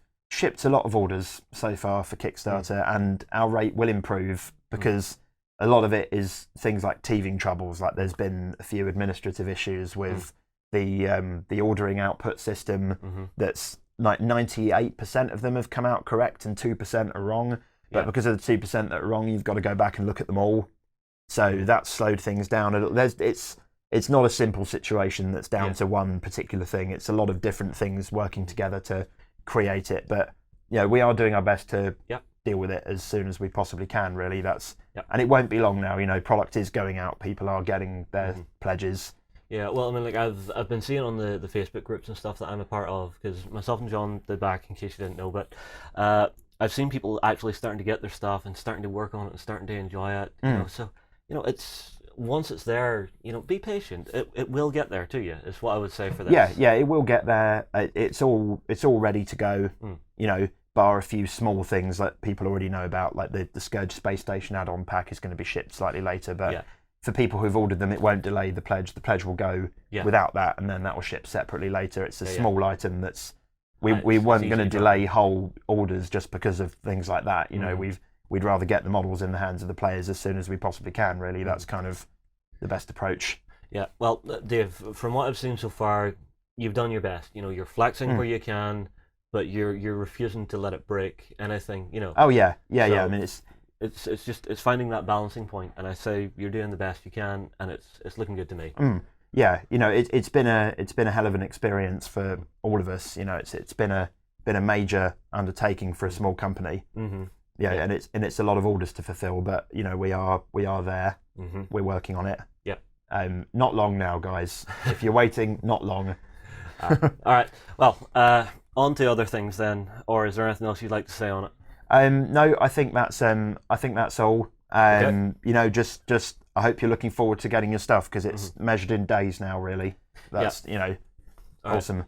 So as we mentioned at the start of this video, we've had Dave across all week doing some amazing filming. So just to give you a heads up on some of the stuff we're going to be covering, we're taking a look at the 2-player starter set, all the 1-player starter sets, all the battleships. We're looking at space stations, gaming mats. We've even got a demo game in the can to actually help you guys learn how to play. And of course, this Weekender segment. So basically, keep checking back, because there will be new stuff rolling out as and when it's meant to go. Yeah. So I'm excited for people to actually start getting a look at it and start betting into it, because I've seen some people on the Facebook groups theory crafting before they have the rulebook. Yeah, get the rulebook first. It's quite a lot has changed since the beta. Because even though only the admirals got the beta, the beta was openly discussed, obviously, and there was a lot of talk about the beta, and we've been speaking about rules and showing rules at various things. We've been here before doing that, and quite a bit's changed actually, and we'll get to that when we look at the book. Yeah. Well, speaking of the book, may I? Yes. All right. So the book itself is right here in front of me. So I believe it's this. So it comes in a really, really nice A4 sleeve, which turns it from landscape to portrait. Yeah. Yeah. So this is another thing for retail largely, because most retailers are set up to display books in portrait. Yeah. So they can display it in portrait alongside all their other books, and it won't cause them any issue, which is nice. Yeah. So if I let this, I will say that, as we've said before, this book is the primary reason why the planning has gone slightly skewed for the packing. Well, the reason I will for that say is it's quite meaty. It's about 50 pages longer than we planned it to be. Right. And it's a lot more involved, and it's much more. We've applied a kind of additional layers of polish because it was such a big thing to get right, because it's a brand new game and people expect us to do better with every product we do. Yeah. And we've really put everything we possibly could ever put into that book. So when you see it, I hope that that extra work is apparent, and you see why it's taken us longer. Yeah. It's well, if it's all right with you, I'd like to start flicking through the book, showing off just a little taste of some of the shiny parts that are in here. Yeah. So cracking it open. See, this is where your flavor starts. Is just seeing different vessels and worlds and stuff. Yeah, this is the kind of beginning of the kind of pre-war fluff in there, because this book is written from the point of view of somebody who hasn't perhaps read the Drop Zone background before. Because there's a lot of new players on here, so this will catch you up to speed with the universe. This book is actually the most recent chronologically of all our books. So it's the most recent in the timeline of all the releases. Well, I mean, like the artwork and stuff that you guys are putting in here is quite simply beautiful, and having all these sort of extra detail bits to actually, give you nice shiny pictures of painted miniatures on gaming tables and stuff. It gives the book a real sense of class to it, so I really like that. So the actual book itself, I'm going to flick quickly to the back page because I'm wondering how many pages you guys have actually put in here total. 224. Yeah, 224. Yeah. Hell, that is really meaty. A4 full colour, new format and everything as well, because obviously being landscape, we've rejigged everything for this book, and it looks a little different from the Drop Zone books because it's a different game. Yeah, well, I mean, like the first thing that jumps out at me just from that quick flick through is some of the art. So, I mean, like I've got some of it here to show off. The first piece, I believe, is the book cover, and this is actually from the Avenger. Yeah, the ridiculous model. I always have trouble getting my words out when I talk about this thing, just because it blows my mind every time. Never again. I've said it many times before. Never again.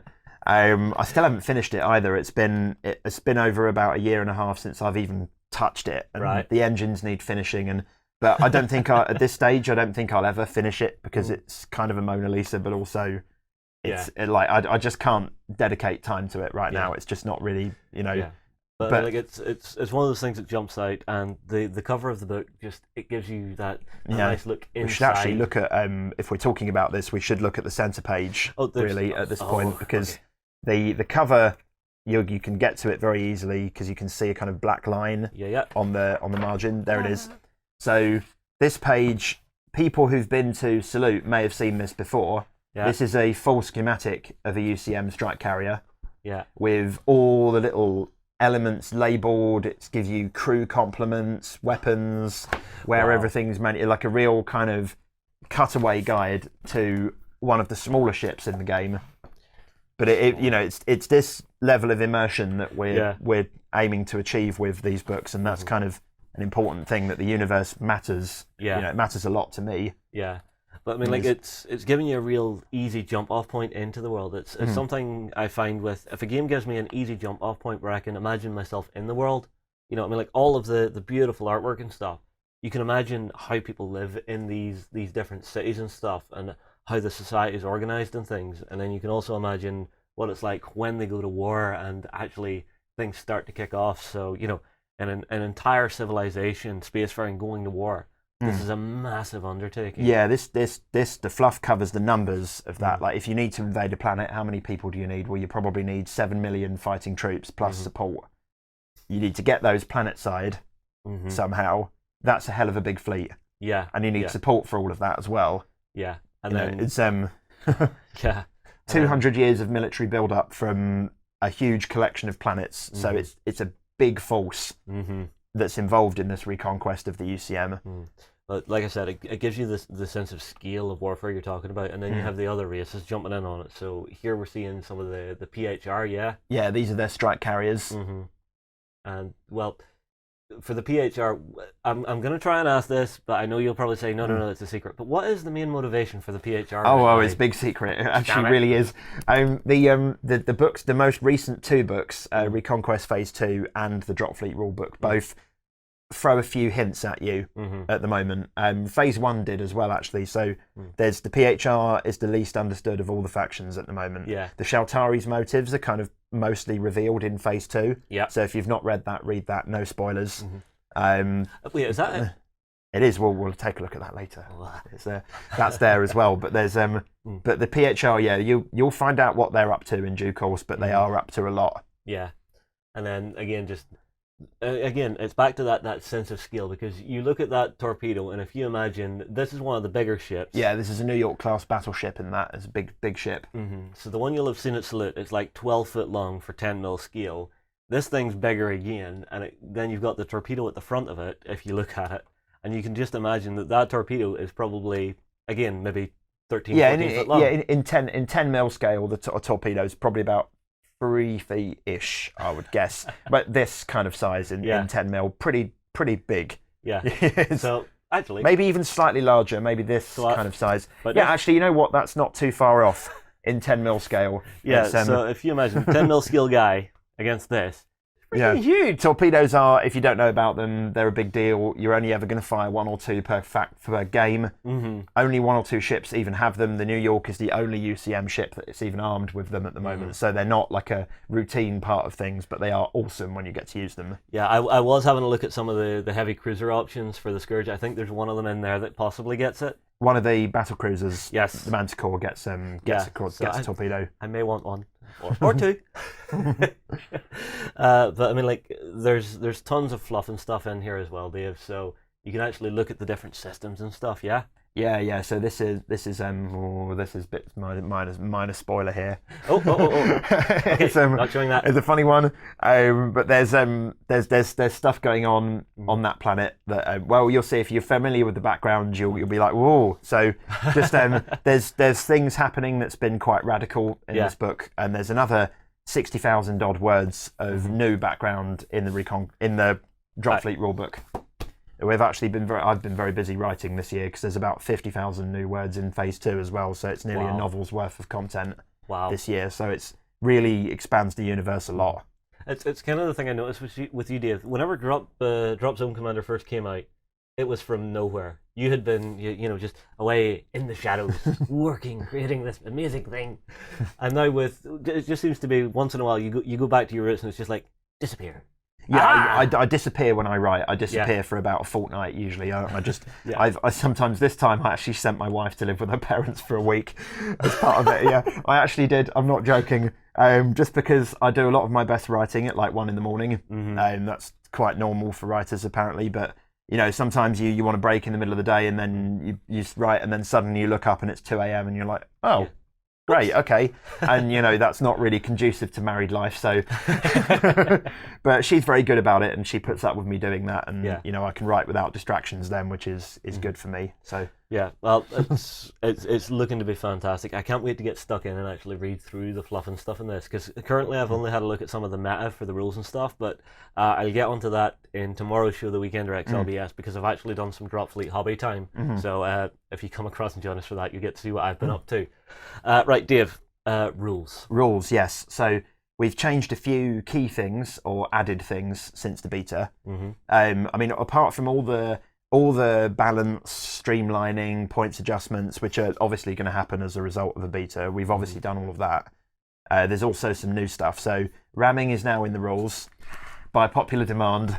It's not actually ramming in the real physical crashing your ship into another ship sense. You're getting really close, firing weapons at point blank range, detonating your drives. Yeah. It's a last ditch thing. Only cruisers or bigger can do it. You've got to be 2 hull points or less, so nearly dead. Yeah. Doing so will kill you. You will always die by ramming. So it's not like you can't build your fleet around the idea of ramming. But every now and again, it'll happen, and it's awesome if you can pull it off. That last-ditch effort, that cluster is totally surrounded, right? My New York is almost dead.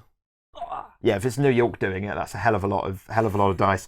So it's awesome and it's fun and it's in the rules, and I hope people will enjoy doing that. Every now and again, maybe once every other game, you might see a ram. So it's cool stuff. So that's in there. There are now a full set of scenery rules, which include debris fields, which are now in the starter set as punch-out things that we didn't actually advertise that when we did the Kickstarter, but they're in there now. You get a full set of debris fields. I'll pop one of these off to show under close camera. So it's these bits here, yeah? Yeah, so there's fine and dense debris fields. They do different things in the game. Yeah. Then you've got planetary rings, which bisect the whole table, and they're effectively like a thin, infinitely thin debris field that you have to fly through. They're only on certain layers, so you can fly under them. They're only on a high orbit. Got it. So that kind of changes the shape of the game. You've got large solid objects, which are small, like asteroids, small moons. That's just a solid lump that if you fly into it, you die, and it completely blocks line of sight. So there a couple of the scenarios use those. Then there is space stations, which we talked about in the beta, but they didn't actually have rules. There's now a full set of rules for space stations, weapons for those, damage points for them, everything. And they're in about just under half the scenarios contain some space stations. You can land troops on them, capture them, fire weapons from them. Nice. So that's a really cool extra dimension for the game. Yeah. And it makes troop ships are better at capturing space stations than strike carriers are. So again, think about balancing your list. Don't go min-max, because that's not going to help you a lot of the time. So they're in there now. That's all the scenery rules. Yep. So that's a big chunk. There's another big change to scenarios, which is approach type. This actually was a change we made quite late, and it really, really changes the shape of how the game plays out. And originally we were playing it so that effectively your fleet moves on the table on turn 1. Yeah. That's still there. That's called battle line. Every scenario will tell you which one to use.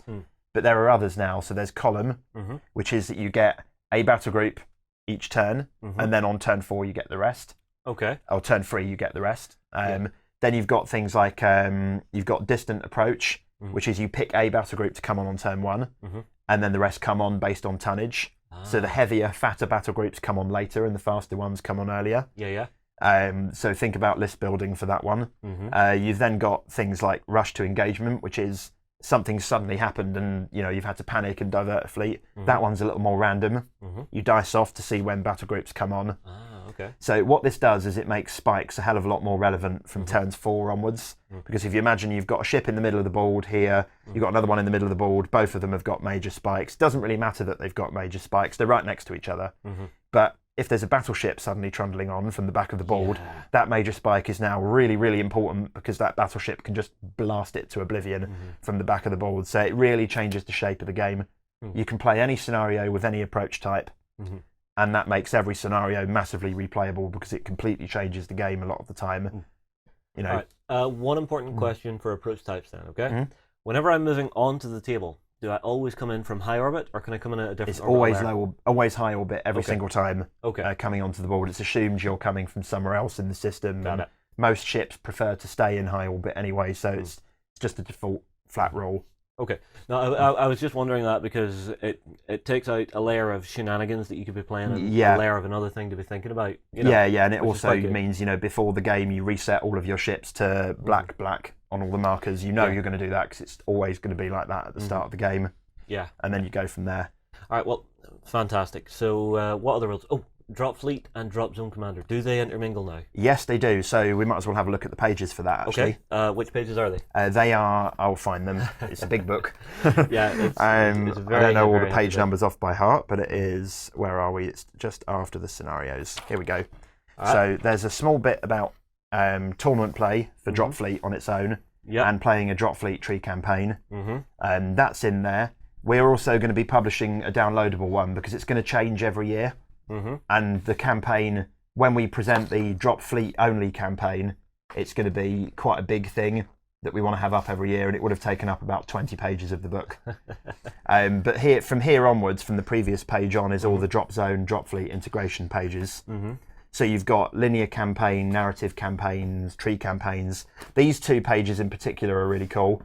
The time-lapse, the single player, the multiplayer single day one is one of my favourites. That's if you imagine you've got 1 Dropfleet table and 3 Drop Zone tables. The Dropfleet table has 3 orbital defence, 3 cities. And the 3 Drop Zone tables have all got an orbital defence laser on each. If you capture the orbital defence lasers, all 4 games are being played simultaneously. You go over to the Dropfleet table and you go, stop! And you immediately shoot up at the ships. If the Dropfleet table orbitally bombards the cities and does damage, you go over to the Drop Zone table and you go, stop! And you get a terribly dangerous template weapon.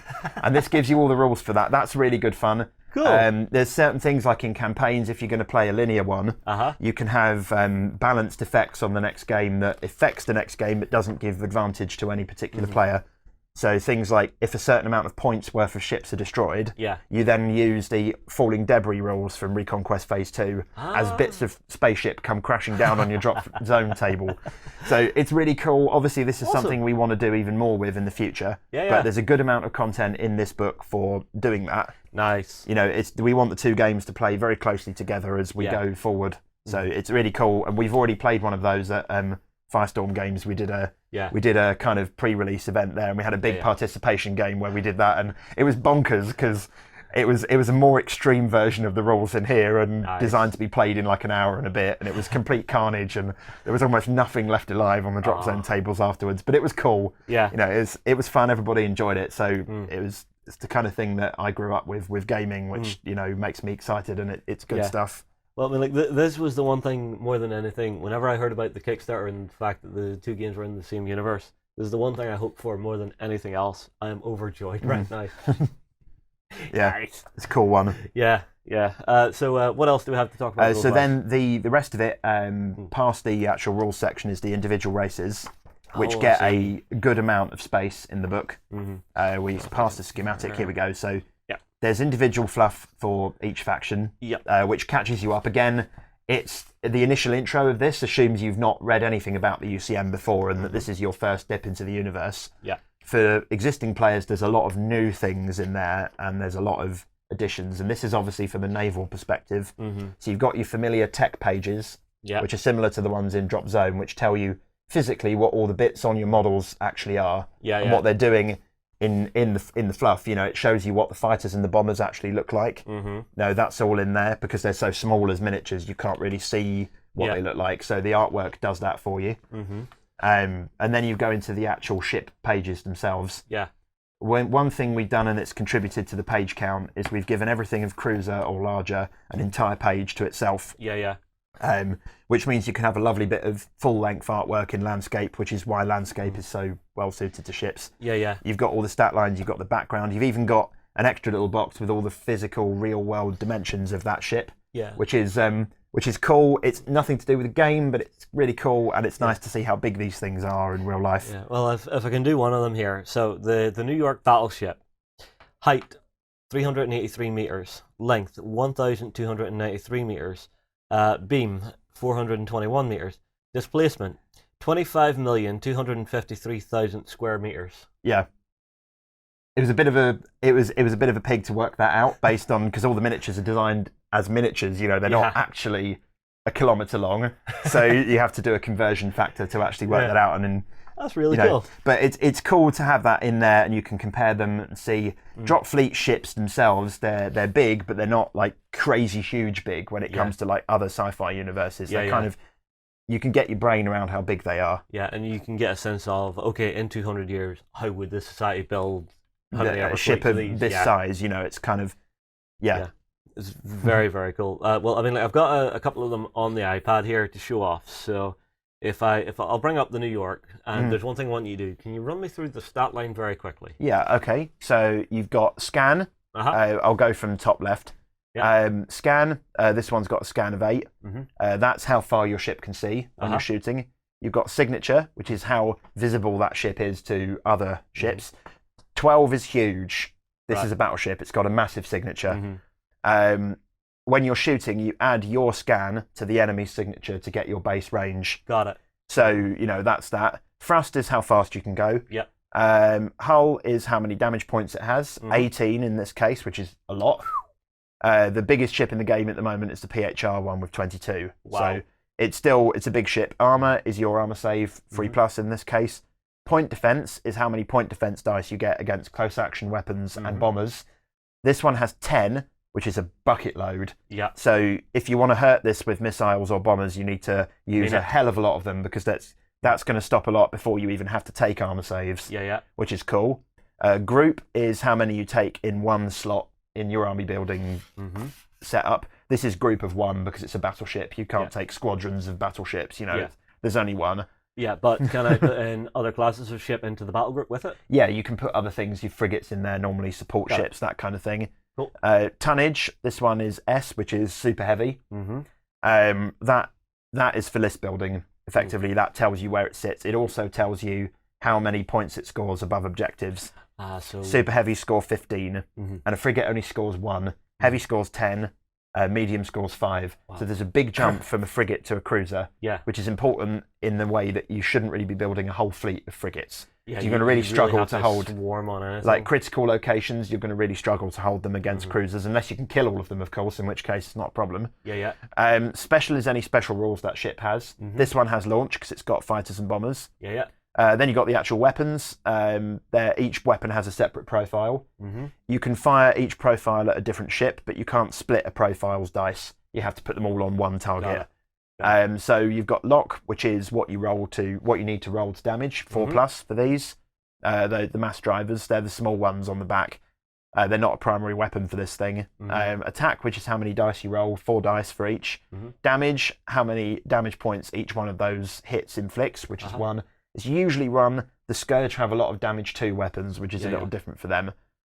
Arc is your fire arcs, front and side left, front and side right for those two. So if you want to fire them both, the target's got to be in the front arc. Yeah. Then you've got any special rules. One of them is a close action weapon, the one at the bottom, which can only be fired against things within your scan range, which is 8 for this ship. Then you've got load at the bottom. Not all ships have this. Yeah. Only ships with launch has a load box. This one does. It's very simple. It just tells you what you can launch. So this is fighters and bombers launch 5. Yep. So which is very good because this is a carrier. This one. That's up to 5 fighters or bombers, and you can mix them however you like. Yeah. And torpedoes launch 1, so you can only launch 1 per turn, and it's also got the special rule of L2, which means you can only ever fire it twice per game. Okay. Because it's got 1 in the magazine and 1 in the barrel, and that's it. It's huge. I mean, that literally will take up most of the interior of the front of the hull because they're so massive. So that's that. Then you've got famous ships, which we've done for every single ship in the game. You've got at least 4 examples of well-known ships of this particular class, which gives you flavour of the faction, how a faction typically names its ships. Yeah. And then you've got a nice chunk of background about that ship. Its history, the age of them, what they're for. So that will give you some kind of roundabout hints about how you should think of using them in games. Yeah. That sort of thing. And then you've got the dimensions and things on the right. Also, of course, points in the top right corner. Yeah. And that's that. So it's clean. Yeah, it's clean and it's nice and big because it's a full page. So you can get all of that. We'll also be releasing a free downloadable ship stats sheet for each faction. Nice. This is something that we've not actually announced yet. It's going to happen as soon as we can actually do it because it needs certain people who are currently packing the Kickstarter to work on it. So other advanced projects are on hold. Yeah. So when the Kickstarter is done and packed and shipped, then it's going to be basically a free downloadable, a couple of sheets with quick reference for all the ships in your fleet. So you don't have to be flicking through the rulebook all the time mid game, which is always nice to be able to do that. Awesome. Yeah. All right. So is that everything for Dropfleet? That is, yeah. So and obviously there are tokens and things in the back of the book. I forgot about that. There's the token page, which you can obviously cut out or scan in however you want to do with it in case you lose ones from the 2-player. Yeah. Now, will we see a downloadable version of that? We probably will at some stage, yeah. And we're going to be doing laser cut versions of some of these. Yeah.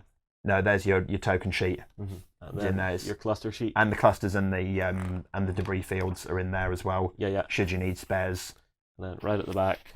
Nice bit of double page art. Lovely. Landscape gives you some really cool options for formatting, and it looks nice and grand, which a ship game should look grand because it is. It's big. It's macro scale stuff. So Yeah. Cool. Very cool. Right. So we're done with that book. Give me the bloody. Yeah, we have another book. Phase So two. Drop Zone. I'm talking about Drop Zone briefly here as well because we've been busy on this as well this year. This is Reconquest Phase 2, which is the most recent expansion for Drop Zone. I have talked about it. Page. Oh yeah, I've talked about it on Beasts of War before, but we have not actually had the physical book here. So here it is. Really happy with that cover. It's nice to see the PHR on the cover actually. It's the way you've done the cover with that little bit of a shine on it. Spot UV. Cool. Yeah, it's really nice. It's a kind of step up in production value for us. Now we're starting to see some of the fluff and stuff. Tons of new background characters here. So there's new characters for each faction. Whoa, what is this? Oh, that's the Screamer. That's like, it's a Scourge infantry support unit, but it can also rip tanks to bits. Lovely. So it's a fun unit. Yeah, you've got new artwork for the Scourge there. I particularly love the one with the Destroyer in the corner there. That one's down the artwork at the bottom. Oh, right. Yeah, that's a really cool piece. That's some UCM Legionnaires getting massacred by them. Eviscerators, actually, those, because they're even nastier than Destroyers in combat. So lots of new photography. Patrice has been very busy with the art for here, and he's done a fantastic job. And there's a lot of new pieces. That's a Njord there, and the Nemesis. Yeah. There's again, as I mentioned before, there's about 50,000 words of new background in here. This book is set just before the Dropfleet book. I see. So if you're going to get your Dropfleet book soon, and you've got this already, or thinking of getting it, you might want to catch up on the background because there are things that are kind of big revelations in Phase 2. Actually, some really big reveals are in here, which I'm not going to spoil on this. But there's a bit, especially right at the very, very back of the book, the last 5 pages. This? No, even further back. The very, very last 5 pages of the book. Right there it is. So right at the very, very back. Yeah. No artwork with it. It's just text. But this is probably the most important 5 pages in the book from a fluff point of view. Read it before somebody spoils it for you. But that's all in there. I had fun writing it. I think it's one of my favourite bits of writing that I've done so far, and hopefully people enjoy it. So yeah, that's been a lot of work for us too, and I wanted to do a little shout out for it because it's important that Drop Zone players feel supported as well. Yeah. Well, I mean, both games now have to coexist. So you have to feed both communities, kind of. Yeah. So you can't do one without the other. So yeah, and there's again, obviously that nice flexibility. Yeah, there's going to be a lot of crossover, but there are going to be obviously some people who just play Drop Zone, some who just play Dropfleet, and we're going to try and look after both of those groups of people as well. So, although I am going to say those people are wrong. You should play both. All right, is that everything you wanted to cover? Yeah, that is everything for the weekend. Stay tuned for all the other stuff we've been filming because we filmed some cool stuff, and the battle that we had yesterday was good fun. I really enjoyed that, and it was very close at the end. Just it was good. It was good to play. All right, well, thank you for joining us. Thank you very much, guys. Like Dave said, stay tuned. We have lots of content coming for Dropfleet Commander in the future. Get your comments in below. Are you enjoying the game so far? Are you still waiting on your Kickstarter? Are you looking forward to just actually playing the 2 games together? I know I'm going to give it a try. Myself and Dave will move on here, and we will see you again another time. Thank you. Become a general of mighty armies at the Kings of War Hub. Take command of elves, dwarves, and orcs in this game of massed fantasy combat on beastsofwar.com. Progress comes to a world of magic as science and the arcane combine to make marvels. Meet steampunk inventors and orc mystics at the Volsung Hub on beastsofwar.com. Hi guys and welcome back. It's Kickstarter time. Ben, we have 3 Kickstarters you're going to take us on a tour of. Kicking off with one that I've been looking forward to because I'm a big fan of the movie. And this is from Riverhorse, and it is, of course, The Hunt for Red October. Which is on Indiegogo. Ben, tell us about it. Yeah, so this is, as you say, designed by Riverhorse Games. So this is Alessio Cavatore's new little baby, and it's based on the book and the movie and all these things behind it. And it's a game for 2 players, so it's got a little bit of sort of like a battle of wills, almost like a Twilight struggle feel to it. And it's a game that runs around sort of 60 to 120 minutes, and it's where you're playing as Marco Ramius, trying to escape from the Soviet Navy, get to the US or get to NATO, and sort of go to the other side effectively. So it's going to be a really interesting game where you're sort of planning out moves and working out where people are on the map. Obviously, submarines are below the water, so nobody quite knows where everybody is at any one moment. So lots of hidden movement based in there as well. And it looks really interesting from what we've seen so far for this. Yeah, I've got to say, this caught my eye. There's a couple of things about this that caught my eye. One was, I thought that Twilight Imperium thing is as well, or is it Twilight Imperium? Twilight Struggle. Twilight Struggle. Yeah. I thought that Twilight Struggle thing as well when I saw it. But one of the reasons me and you will love this is it's based on a similar engine to the Waterloo game. Yeah, so the Right, like okay. your movement and stuff's going to be the same. So there are some similarities. So if you've seen River Horse's Waterloo. Yeah. And if you haven't, we have the most amazing battle, myself and Justin, in a Let's Play. It was fabulous. You've got to check it out. Yeah. It's based on a similar engine to that. And one of the things that we discovered with that engine is it's so simple, but there's so much potential depth to it.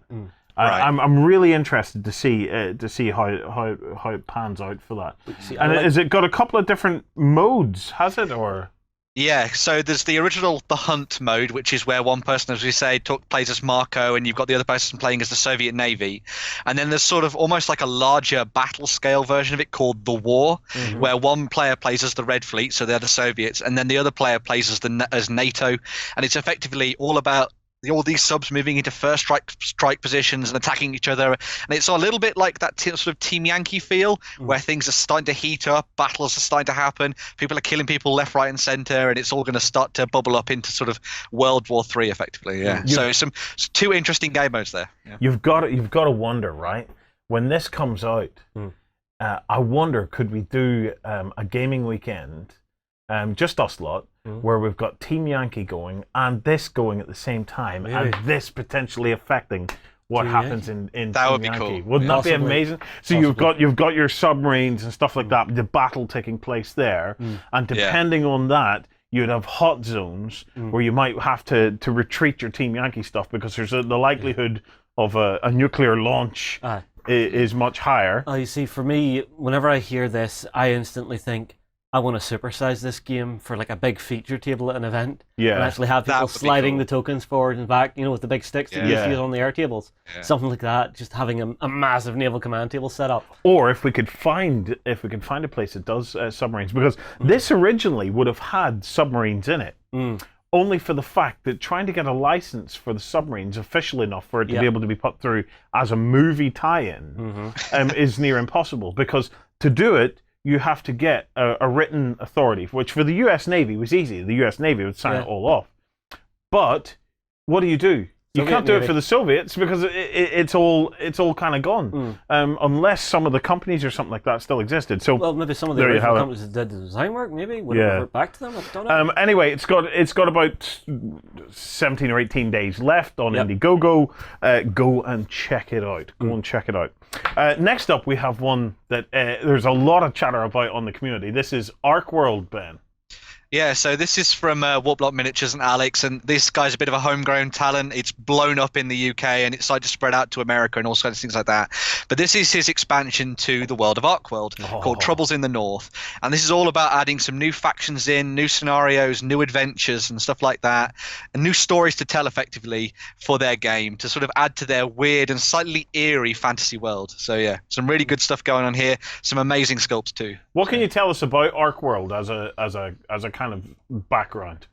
Okay, well, Arkworld's almost got sort of like that sort of weird fantasy element that you might have seen in games like Warhammer, but then it's twisted a little bit on its side as well, so it's got some extra stuff in there that might be a little bit familiar to people from Fable.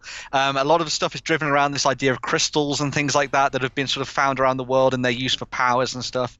There's some really fascinating sort of cultures in this as well. You've got the Albionicans, who are a little bit like the ones you would have seen in maybe something like Fable 3. Yeah. You've got some halflings in there as well, which are really fun. They've got that sort of weird bumbling quality to them. The orcs have got this really fantastic theme as well, which is where they're sort of almost based upon the bayou and sort of like the American South. So you've got some really interesting characters going on there as well, and the sculpting's fantastic for it. Carrying an alligator. Yes. I'm certain that's an orc with a gator. Yeah, and they're sort of continuing to sort of. Yeah, they're sort of trying to sort of carry over that theme of almost quirkiness into what they've been doing for Troubles in the North as well. So you've got the Norsvald, who are one of the factions for this game, who are sort of a little bit similar to the humans that you would have seen for the Albinonicans, except they're a little bit more rough and ready. You know, they've got axes and shields, and they've almost got a little bit of a Viking feel to them as well. Yeah. You've got the Dark Lords, which are fascinating, which might be familiar to people that have played the game Overlord. So you've got this sort of strange, almost Sauron-esque leader that is sort of taking control of these hobgoblins and little tiny fiery imps and stuff like that. They've also been adding to a lot of the different factions that already existed. So the Halflings have got their own sort of addition here. There's the Ancient Dead, who are sort of drawing on the sort of Draugr myths of Norse mythology and stuff like that. There's some great feature pieces as well in here. Well, I was just looking at the trolls there. If you can scroll down to the trolls there, Justin, because they look absolutely horrifying. Yeah, those are the guys that I was going to get onto just then. I love their big, huge, sort of almost sea troll that they've done, where they've actually sort of kept the same look of a regular troll, but they've given it a few sort of telltale bits and pieces here and there to make it look like it exists within watery areas. So it's got almost fin-like hands. The tusks, Ben. Big tusks. Yeah. Cool. And then the mountain troll. I love the long extended arms on the mountain troll. What a brilliant sculpt. Yeah.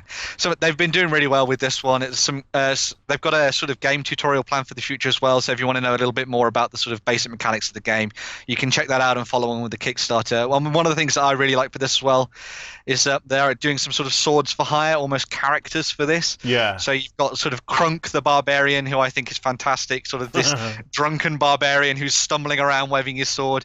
So kind of reminds me a little bit of your sort of Dungeons and Dragons character. Yeah, it does. Yeah.